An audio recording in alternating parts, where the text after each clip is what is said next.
Los magnicidios siempre han generado una atención especial de la historia y del derecho.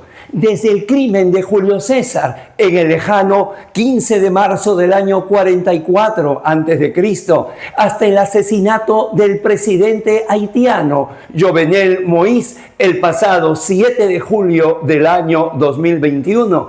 Es inmensa la lista de magnicidios y además múltiples las causas y las formas. A partir de la presente entrega, en Tribuna Constitucional comenzaremos a analizar los principales magnicidios en el Perú y en el mundo. El día de hoy iniciamos con el asesinato del que fuera el primer presidente civil del Perú y en el momento del atentado, presidente del Senado. Soy Guido Aguilar Grados, docente de GACAL, y quiero presentarles una nueva entrega de El Derecho en la Historia de Tribuna Constitucional, el asesinato de Manuel Pardo y Lavalle. Bienvenidos.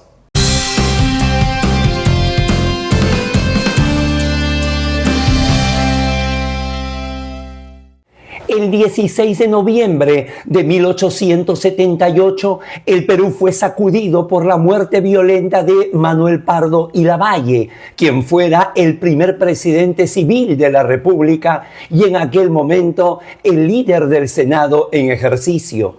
Este suceso no solo dejó a la nación sin su principal guía político, sino que también adquirió una importancia legal sin precedentes. La respuesta del Estado tras el atentado puso a prueba la solidez de las leyes para enfrentar un ataque de tal magnitud, ocurrido en un escenario de fragilidad social y de marcada fricción entre el poder civil y diversos sectores del ejército. El ideario político de Manuel Pardo, desarrollado desde la fundación del Partido Civil, estuvo orientado a la consolidación de un gobierno basado en leyes y en el fortalecimiento de la autoridad civil en la conducción del país. Sus reformas, en medio de un largo militarismo, buscaron ordenar el aparato estatal, promover criterios de mérito en la función pública y restringir prácticas tradicionales dentro de las Fuerzas Armadas, como los ascensos automáticos. Estas iniciativas provocaron un malestar evidente en ciertos mandos intermedios, que vieron afectadas expectativas largamente asumidas, alimentando un clima de descontento previo al atentado. El ataque se produjo en el ingreso al local del Senado. Mientras Pardo accedía al recinto, la guardia del batallón Pichincha le rindió honores de rigor. En ese instante, el sargento Melchor Montoya abandonó la formación y efectuó un disparo por la espalda contra el presidente del Senado, causándole una herida mortal. El deceso ocurrió poco después y generó una profunda conmoción pública, dejando al país sin su principal referente político civil, justamente en meses previos al estallido de la Guerra del Pacífico.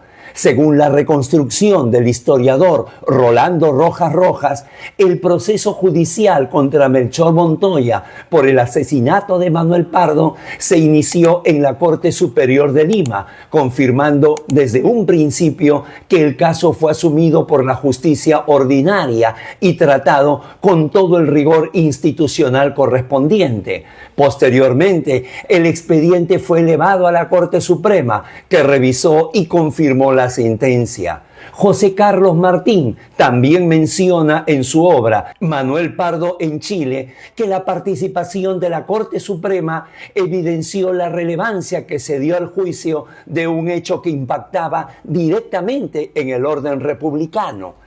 Cabe precisar que el procedimiento judicial ya se encontraba en marcha antes de la llegada de Nicolás de Piérola al poder, ya que durante su gobierno, establecido en el contexto de la guerra con Chile, no se promovió ni se reabrió el caso, pero tampoco se otorgó el perdón al condenado. Al no ejercerse el derecho de gracia, la sentencia firme fue ejecutada.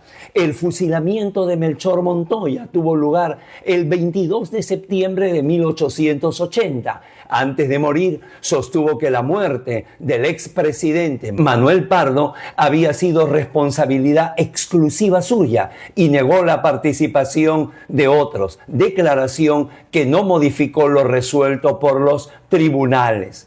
Además, la muerte de Manuel Pardo constituyó un verdadero magnicidio para el país, tanto por la investidura de la víctima como por el lugar y las circunstancias en que se produjo.